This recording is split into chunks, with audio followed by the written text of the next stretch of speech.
Anong ano nito, numero? 7. 7? 0.25 by 7 by 50 by 200 meters.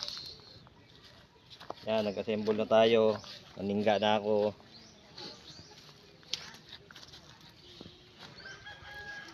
Ano yung tinatayo mo yan? Tingga na lang.